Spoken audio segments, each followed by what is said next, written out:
My name's Doyle, and I'm going to be teaching you how to do lookbacks on RideBMX.com. You should be fairly comfortable on your bike already.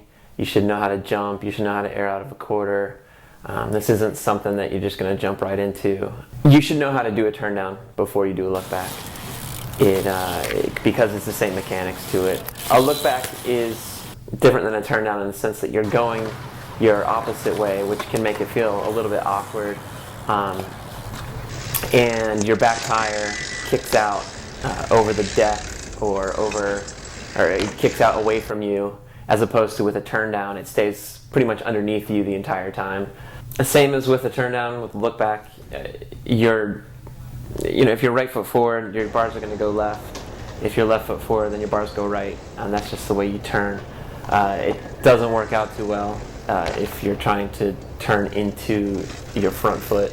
I myself learned it at the trails on just a hip that went my opposite direction, but modern day riding, most kids are probably going to learn this on a wedge, and then you're going to take it to a quarter pipe.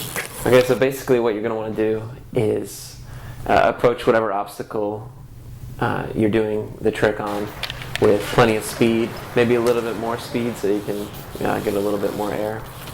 You're going to want to, if it's a wedge, you're going to want to like compress the bottom and pop the top so you get as much height as you can. And you're going to go into your look back. You're going to kick your back wheel out kind of over the deck almost, and you're going to turn your bars whichever way you're most comfortable. In my case, I'm right foot forward, so I would approach the hip. My opposite direction would be turning to the right, and I'm going to kick my back end out over the deck, and I'm going to be turning into my back foot the entire time. Click it as much as you can based on how much height you have, and try and snap out of it and come in good. Now the look back, as the same with a turn down, is it's not going to happen, or it's not going to click right off the bat. You might have a few blunders where you don't go all the way in, or you don't click it the way you want to, or you don't go all the way, but luckily it's a trick where there's no limbs coming off, so it's a little bit safer. And you can take your time learning it. You can take your time trying to get the bars as far as possible. When you crank into the turn down, your leg position, like if you're right foot forward, that right foot will go down and left foot will come up, and you'll kind of your leg will just naturally get out of the way of your bars. And if your bars are hitting your leg, then keep trying to get that leg out of there.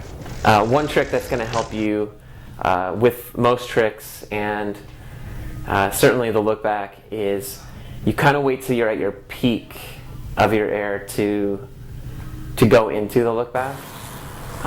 Because if you try and carve off the lip, sometimes that'll throw you off. It throws off your body, it throws off your bike. So you just basically come off as straight as you can, and then try and do everything when you're at your peak.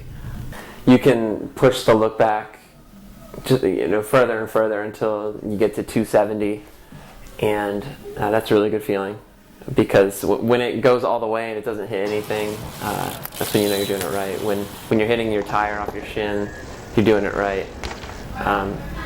You just kind of have to keep working at it. For some people it's going to come really naturally, and for other people you're going to have to work at it, but it's definitely trial and error, and it's definitely the type of trick that you kind of have to feel it, and your body has to work together. And if you just keep doing it and doing it, eventually you're going to push it a little bit further and further.